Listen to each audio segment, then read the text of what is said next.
You didn't know that there was a conversation in a court in Zion, where the Father spoke to the Son, and the Son spoke to the Spirit, and the Spirit spoke to the Father, and they said, let us create you. We want this one too to experience existence. That's why you came.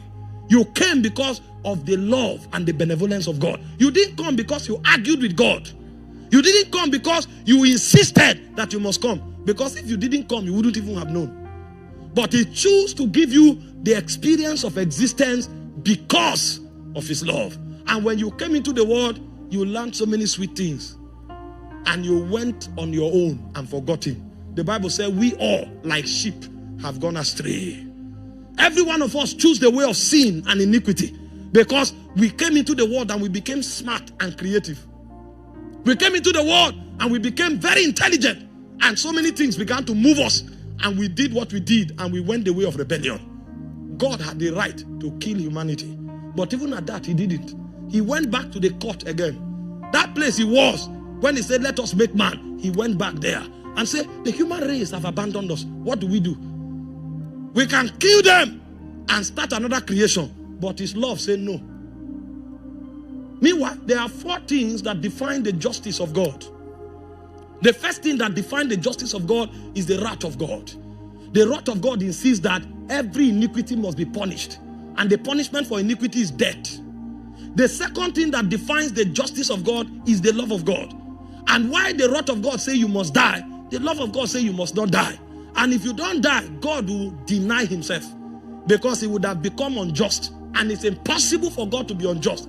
And so what God decided to do was to introduce the equation of mercy, because mercy prevails over judgment. And the way mercy enacted His oracle is that God Himself decided to become man, so that He will die for man and give man a place among gods. And so what He did was that He left His throne. The same God that we discovered is I am that I am, that we worship, decided to become man. It's just like your pig misbehave, and you are supposed to kill your pig. And the only thing you can do to redeem your pig is to become a pig. Imagine what it is to become a pig for one day. I hope you know the experience of man with God. The Bible says He dwells in light that is unapproachable. The glory of God is so much that even the angels can't come close to Him. The brightness is His excellency and majesty is beyond human comprehension. When the 24 elders see Him, they fall on their faces. Meanwhile, they have been there before the earth was created, and they can't look at Him because of the excellency. When Ezekiel saw Him in Ezekiel chapter 2 verse 1, he said he fell like a dead man. When Daniel saw Him, he fell like a dead man. When John saw Him, he fell because the brilliance was too much. Now, if I see you drive a good car, I will admire it. I will admire it again. After 3 times, I won't. Because this glory, it fades. But the glory of God is the excelling glory. It doesn't fade. You can look at God like this for eternity. You will not be tired. If you see somebody wear a tuxedo suit, you look at him and, wow, this is lovely. You will turn again. Wow. After 3 times, if he likes, if you do like this, you will not. This is a glory that fades. You see somebody, you say, wow, this guy is handsome. Wow, this lady is handsome. Wait until you marry the person. You will be in the same room. The person will be saying, darling, look at my hair. You say your hair is beautiful. You are focusing on your job. Because this glory, it fades. It's mundane. But the glory of God does not fade. The angels have been looking at Him before the foundation of the world. They are not yet tired. But because of the love of God, what He did was that He took off the garment of glory. And He wore flesh, the flesh that we carry, the bodies of flesh, the mundanity of flesh. He wore it and He walked on the earth for 33 years. And He didn't just vanish to heaven. They nailed Him like a criminal on the cross. And while He was on the cross, He was without sin. He was without offense. But what He wanted to do was to give you a way of escape. And so while He was on the cross, He included you in Him. And by doing it, He took your sins upon Him and He put His righteousness upon you. So that when you show up again, the judgment you deserve, you will not deserve it. So when we come to worship God, we come to worship God because we know we qualify for death. But instead of dying, He died for us. And when He died for us, He gave us His life. This is why when a man comes to worship God, he forgets what he's wearing. Oh, no. That's the last place to remember you were wearing a good dress. Sometimes when you want to worship God, the only way you can do it to be reasonable is to lie on the floor. This is why worship is not a song. Worship is actually a statement of gratitude that flows out of your spirit like a river. Because you have discerned that what he has done for you, if they gave you 1,000 years, you can't repay. And so sometimes when you come, the only way you can worship is to cry. When the glory descends, you will just find yourself crying. That tears is 1,000 songs. Because in the realm of Zion, when they articulate your worship, they are looking for the element of gratitude that is on your inside. Because somebody may be singing, but it's a show. Meanwhile, somebody else may be crying, and the tears are 1,000 songs. And what the angels do is that, he said, the prayers and the tears of the saints, they are stored in heaven as odors in golden vials. Because every time God looks upon that tears, he sees a heart of gratitude. And so worship is beyond a good sound. It's a heart posture that is broken before God. It's a heart posture that have realized what God has done, and on the strength of that is willing to surrender. Is to surrender. That's why sometimes worship migrates from crying, it becomes service. Total surrender to God. But when you come to the UK, sometimes there is cold, so people can't come to church. Sometimes they want to watch online. I enjoy the service online. Oh my. If you have a legitimate thing to do, that's good. But if you don't have any legitimate thing to do, whatever it takes, you will come and lie down. Just to let him know that I am grateful. Oh, I'm grateful.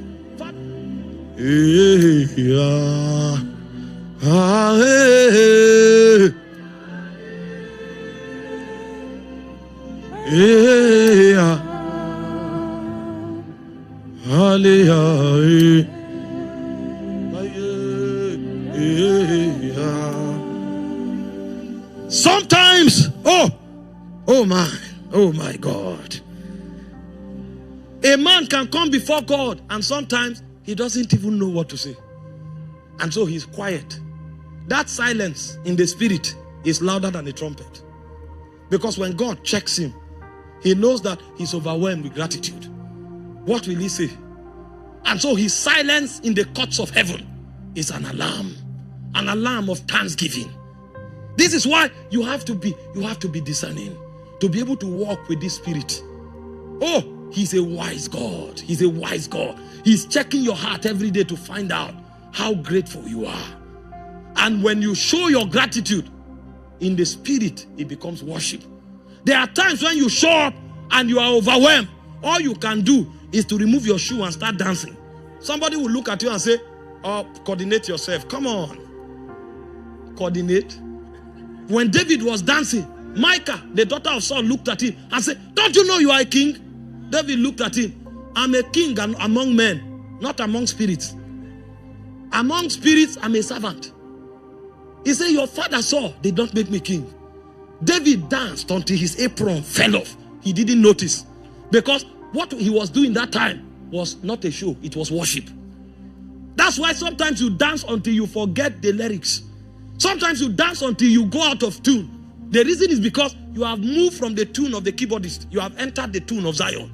Because you remember the pit where God took you from. And the only way you can follow that frequency is to dance without coordination. There are times when you dance until sweat comes out of you like a river. All of that is a testimony in the spirit that this man is grateful. We worship God because we have discerned the love of God. Our generation is a godless generation. We are too busy pursuing things. And every time we come before the Lord, we are asking 1,000 questions and making 1,000 demands. Because what we were looking for before was big until God answered. The moment God answered, that thing became too small. And we begin to look for the next one. Meanwhile, those who are wise, as they are yet thanking God, God is producing the other one. Because a man who is grateful moves the hand of God. Why do we worship? We worship because we have discerned the love of God. And number 3, why do we worship? We worship because worship is a weapon. There are princes in darkness that want you to die. There are many forces fighting against your existence. There are many powers that rule different territory. The operation may be different. In Africa, Witchcraft manifests in poverty and wickedness. But it's not only in Africa. When you come to the West, sometimes it manifests as lawlessness and whoredom. And so you find a generation, everybody is struggling with lust. Every day you hear of divorce cases. Families can't couple and live together anymore. The devil is fighting them. If they have a holiday for 3 days, and if they have a break for 3 days, and you don't go on holiday, they will fall into depression. Because their soul is hanging on the balance. And so every time there is 1 week holiday, they are looking for where to go for. Because they need a lot of distraction to be able to keep their soul in order. Because if you don't, there is depression. You find strange things happening to the minds of people because they are demons, they are wicked spirits that want to make sure they frustrate your existence. But when you worship, when you praise, when you sing and you dance, what you are doing is that you are fighting in the spirit. That's why in 1 Chronicles 20 verse 20, what shall we do? He said, let the singers take the instrument and sing and go to war. How do you go to war with a cymbal? How do you go to war with a guitar? Are you all right? But when they were going, as they were playing those sounds, they were energizing the angels. And suddenly, 3 nations turned against themselves and hacked themselves to death. Do you think you can fight all your enemies? Oh, there are people fighting you now who you don't even know. You didn't offend them in any way. Somebody just talked to somebody about you somewhere and they heard. And they started running with that word that you are proud. And you don't even know them. Even when they meet you, some will meet you, they will not know you are the one. But they are fighting to annihilate your existence. Not because you offended them, but because God is raising you up. There are many forces fighting you that you are not even aware. There are certain people that the devil is not even dealing with them. He's waiting for their children. You give birth to the first child, autism. Second child, autism. Is your name autism? But there are wicked spirits. And then you find all kinds of things happening. Which one will you fight? I know by the principle of faith you can command the mountain to go. What if your mountain is 1,000,000 mountains? How many will you remove? Because the warfare is too much. Is it about stray bullets? You go to work, you are coming back. A young man went to smoke and then he comes to stand and start shooting. In the US in 2022 alone, over 22,000 people died of stray bullet. Because somebody just comes to the mall and starts shooting. You go to the mall to buy what you will eat. And then another madman enters the mall and begins to shoot sporadically. Which of them will you fight? Because the battles are many. The general purpose machine gun in the spirit is to worship God. Because when you start worshiping God, the angels are mobilized. You don't need to know who your enemy is. You don't need to know the ones that are circumstantial. You don't need to know the ones that are coincidental. You don't need to know the ones that are deliberate. The more you worship, the more angels are mobilized. And your life begins to go forward and upward only. And people will say, how are these things happening? You are just worshiping God. Because when you worship God, you will provoke the jealousy of God. He will prove himself in your life. That's how God works. When they went to Jericho, there was no way they could conquer Jericho. It was an impregnable fortress. All of a sudden, God gave them a strategy. He said, go around the city for 6 days and blow the trumpet once. On the 7th day, go around 7 times and blow the trumpet 7 times. And the wall of Jericho sank. They didn't try to pull it down. The wall sank. When we begin to worship, angels begin to fight. The way to mobilize the jealousy and the faithfulness of God is through the instrumentality of worship. This is why those who worship are invincible. I wish I had time to teach you how things work. There are different things that Jesus said fight people that stand with him. If you are a witch doctor, no problem. They have their own principle. This one is for Christians. Witches have the way they survive. But if you are a Christian, this is our arsenal. Jesus said you will contend with mountains. Mountains are forces that limit you from going forward. You have all the certificates, but you can't be established. You are wondering why they are mountains. And when you are done with mountains, Jesus said there is the wind and the wave.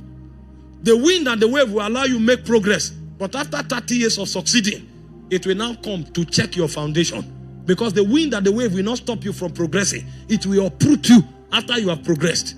And so you hear of a family going for holidays and they have accident and 6 people dies. And you are wondering, what is that? They are the wind and the wave. There are different kinds of battles we fight. Some are coincidences, some are deliberately orchestrated, some are circumstantial. But you don't want to know how it comes. What you want to know is that I am more than a conqueror. I don't know how the devil comes. I don't know how it happens. At the end of the day, I want to keep winning. If that is your verdict, the way to sustain it is by worship. When you worship, angels fight. When you worship, the jealousy of God is activated on your behalf. When you worship, God comes to defend his faithfulness, because your worship becomes the testimony in the spirit that you don't believe in chariots and horses, that you believe in the name of the Lord your God. And God will not allow his name to be ridiculed. The third reason we worship is because worship is a weapon of war in the spirit. And the fourth reason we worship, as I round up, is because worship triggers multiplication. These are mysteries in the kingdom.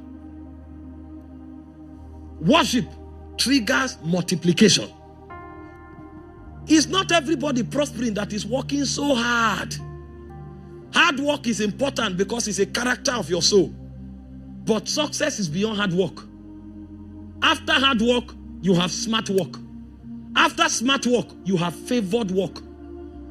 Working by favor is superior to working with smartness. And working with smartness is superior to working hard.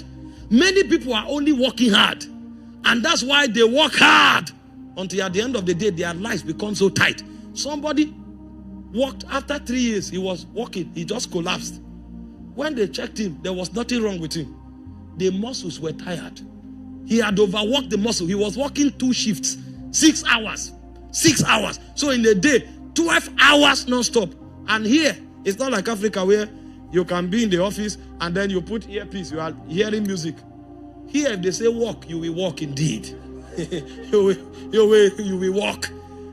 You know, in Africa, you can call your friend and say, sorry, I know if you can't walk. I beg, cover for me. Nobody knows. Here, you walk with cameras. It's not only men that supervise. Even cameras supervise. And so if somebody is working for 12 hours, it is 12 hours. Every second is counted. Worked hard until he walked into the hospital. And this hospital, he had lost God already. So God is not there. Even his life, he was about to lose it. Because he was only working hard. In addition to working hard, work smart. And in addition to working smart, work with favor.